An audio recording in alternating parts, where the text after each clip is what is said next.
नमस्कार। 2026 का union budget आ गया है और ये सीधे सीधे हम सबकी जेब पर असर डालने वाला है। तो चलिए एकदम आसान भाषा में समझते हैं कि ये बड़े टैक्स बदलाव आखिर हैं क्या और इनका हम पर क्या असर होगा। तो ये जो बदलाव है ये सिर्फ कागज पर लिखे नंबर नहीं है। नहीं, ये सीधे सीधे हमारी सैलरी, हमारे इन्वेस्टमेंट्स और अगर किसी का अपना बिजनेस है तो उसे चलाने के तरीके पर असर डालेंगे। मतलब चाहे कोई सैलरीड प्रोफेशनल हो या फिर एक एंटरप्रेन्योर, इन नए नियमों को समझना बहुत जरूरी है।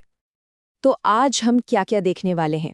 सबसे पहले बात करेंगे इन्वेस्टर्स की, उनके लिए क्या नया है। फिर समझेंगे कि अनडिक्लेयर्ड इनकम, जिसे हम ब्लैक मनी भी कहते हैं, उसको लेकर सरकार अब कितनी सख्त हो गई है। टैक्स भरने की नई तारीखें क्या हैं और देर होने पर क्या होगा। और हाँ, कंपनियों के लिए भी कुछ बड़े अपडेट्स हैं। और आखिर में इन सबका निचोड़ निकालकर देखेंगे कि 2026 में टैक्स का फ्यूचर कैसा दिखने वाला है। चलिए सबसे पहले बात करते हैं इन्वेस्टर्स की, जो लोग शेयर बाजार में पैसा लगाते हैं। उनके लिए एक बहुत ही बड़ा और कह सकते हैं फायदेमंद बदलाव आया है। तो देखिए, यहाँ एक बहुत बड़ा फर्क आया है।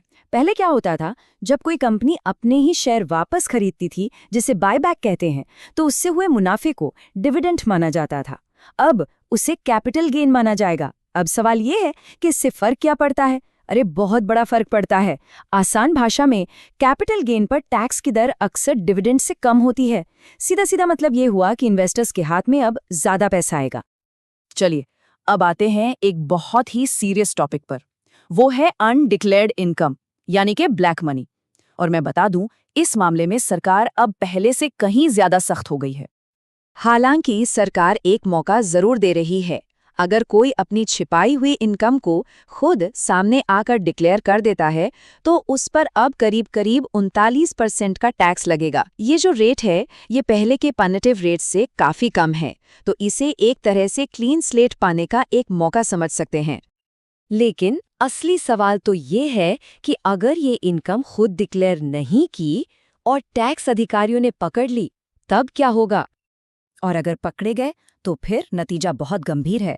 जितना भी टैक्स बनता है उस पर 200% तक की भारी भरकम पेनाल्टी लग सकती है।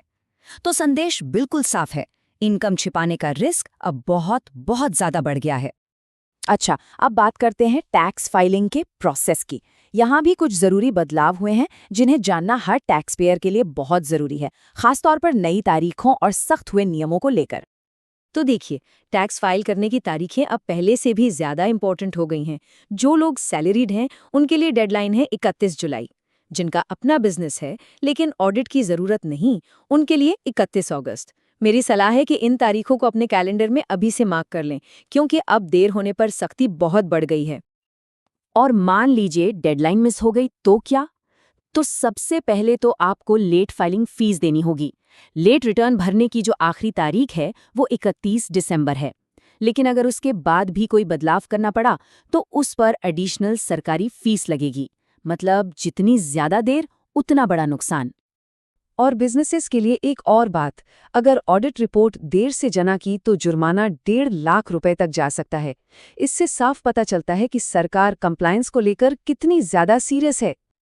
चलिए अब एक अच्छी खबर की बात करते हैं। एक ऐसा बदलाव जो हम सब टैक्स पेयर्स को थोड़ी राहत और ज्यादा फ्लेक्सिबिलिटी देता है, और ये जुड़ा है अपडेटेड रिटर्न्स से। ये वाकई एक बहुत काम का बदलाव है। देखिए, पहले क्या था, आप अपडेटेड रिटर्न सिर्फ तब फाइल कर सकते थे जब आपको कोई एक्स्ट्रा इनकम दिखानी हो। लेकिन अब इसका दायरा बढ़ा दिया गया है। अब अगर आपने गलती से कोई नुकसान ज्यादा दिखा दिया है तो उसे कम करने के लिए भी आप इसका इस्तेमाल कर सकते हैं। ये अपनी गलतियों को सुधारने का एक बहुत अच्छा मौका है। और अच्छी खबर यहीं खत्म नहीं होती।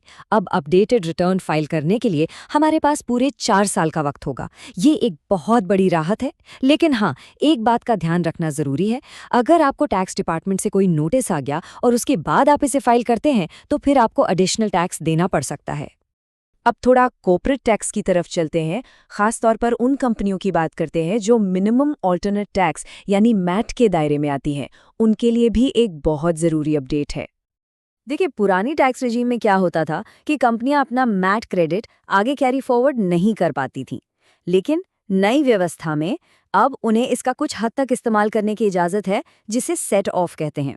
इसका सीधा मतलब ये है कि कंपनियां फ्यूचर में अपने टैक्स का बोझ कुछ कम कर सकती हैं, लेकिन इसके लिए उन्हें अपनी टैक्स प्लानिंग को और भी ज़्यादा स्मार्ट और स्ट्रेटेजिक बनाना होगा। तो चलिए अब इन सारे बदलावों को एक साथ रखकर देखते हैं, आखिर 2026 के इस बजट का बड़ा मैसेज क्या है, की टेकअवेज क्या है। तो कुल मिलाकर 2026 के बजट में दो बातें बिल्कुल साफ नजर आती हैं। एक तरफ सरकार ने कुछ खास टैक्स पेयर ग्रुप्स को राहत दी है, उन्हें नए फायदे और फ्लेक्सिबिलिटी दी है, लेकिन वहीं दूसरी तरफ नियमों का पालन करने पर बहुत ज्यादा जोर दिया गया है, और जो पालन नहीं करेगा उसके लिए जुर्माने बहुत ज्यादा बढ़ा दिए गए हैं। मतलब सख्ती भी बड़ी है। तो आखिर में एक बड़ा सवाल ये उठता है कि ये जो नए बदलाव हैं, ये टैक्स पेयर को दी गई सहूलियत और सरकार की तरफ से बढ़ी सख्ती, इन दोनों के बीच बैलेंस को कहाँ ले जाकर खड़ा करेंगे। आने वाले सालों में ये देखना वाकई दिलचस्प होगा कि टैक्स पेयर और सरकार के बीच का ये रिश्ता किस तरह से इवॉल्व होता है।